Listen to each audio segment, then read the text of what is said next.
Hi, I'm Alan Olson, and welcome to GROCO, American Entrepreneur, where we interview the individuals that have started their own businesses and talk to them on their road to success. I'm here today with Judy Tabor, and Judy is the director of Stellar Academy, located in Newark, California. Thank you for having me.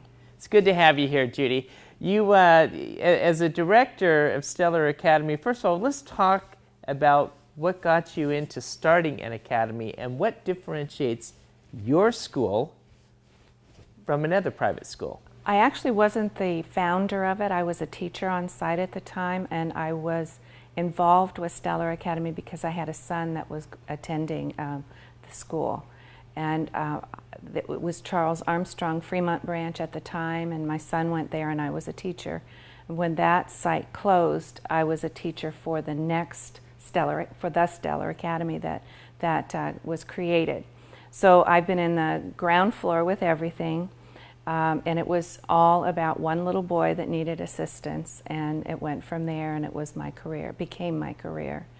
Our school is very different in that it's an alternative style education.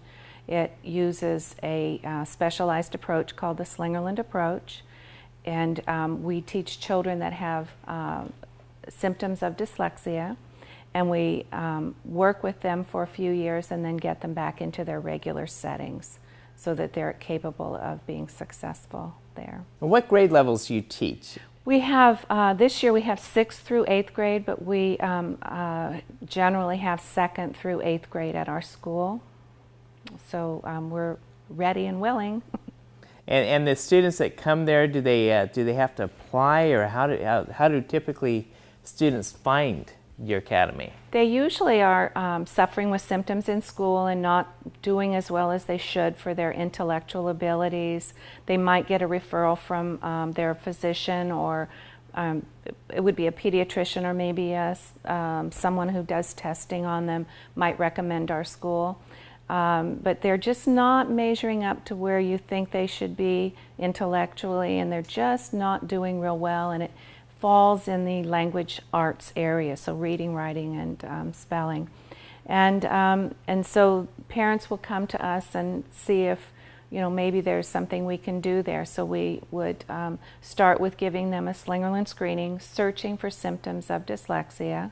If we do find symptoms of dyslexia, then we know that they're a good match for the approach that we use at our school, which is specifically designed for children with dyslexia. So it's a sequential, simultaneous, multisensory approach. So in a very precise order, so the way language begins, one letter, single letter of sight, sound, and feel, one letter to the more complex. So we go back and reteach, move quickly where they don't need the extra teaching, but in a direct, systematic way, teach them how to use language. And it's very successful. It's my life's work. Give me an example of what does Slingerland look like? So we have observation schedules, first and third Thursdays every month, and we love to have parents and professionals come in and watch the approach. So what they see is a little snapshot of the delivery.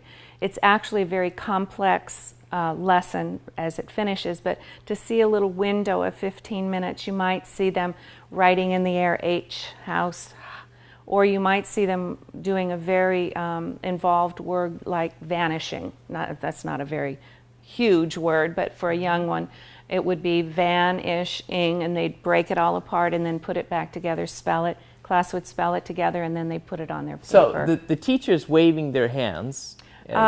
Everybody writes in the air. There's a reason for that. Oh. So you grasp your two fingers here tightly with your thumb, keep these together cemented. Mm-hmm. Very good, very good. Yeah. And then you can have a slightly bent arm, and then now you write H with me. H. And you need to say it when you H. Do it again. H. Good job. So that's Excellent. Learning in a large motor movement way. So our students have more power or more neurons available for use on the right side of the brain, the creative side of the brain, like running, walking, and all the creative colors, everything is over there. And then we slip it over into the left side of the brain, and that's when you're writing very small, that's more fine motor, which is on the left side of the brain. And so it's that's just the writing part. So there's, everything's multisensory, simultaneous multisensory. So visual, auditory, and kinesthetic are always overlapping each other. And as they overlap, that's where the learning takes place for the children. Let's talk about coping strategies. So a classroom of 12 kids, waving their hands, spelling out words all day, and doing this together in unison. Over time, there has to be quite a closeness within a classroom and getting to know the kids. There's a great connection with the teacher and the student. There also the camaraderie. That's why I like children to come to the school. Is there's a camaraderie, like everybody here is suffering with some sort of symptoms like you, not all exactly alike, but there's this family or community that they become part of instead of being the odd person out in a regular setting and being the only one that can't.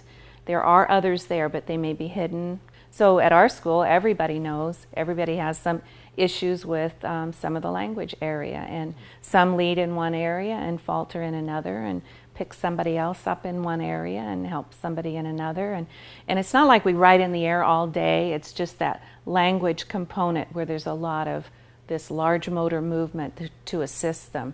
And then later in the day, the Slingerland work impacts all of our other instructions. So we might think about multiple ways to show and see, hear, and feel the work that we need them to do, say in history or in science. There's a lot of hands-on work, a lot of projects that show what they know instead of handwritten papers to show what they know, a video to show what they've learned, or to advertise their book that they've just read. Lots of different ways to prove that they've completed an assignment like a book report. It doesn't have to be the ordinary write with the pencil only way to show that they know the information. So excellent. And then you're in Newark. About what part of Newark? Near just past Mowry from here. Okay. And between Mowry and exit off of 880? Right, and between Mowry and Central. Okay. So if the exits, it's Thornton and Mowry, excuse me. Between that, we're on Cedar Boulevard. Well, thank you, Judy. I appreciate you being here today on GROCO American Entrepreneur. Thank you so much for having me. We appreciate it.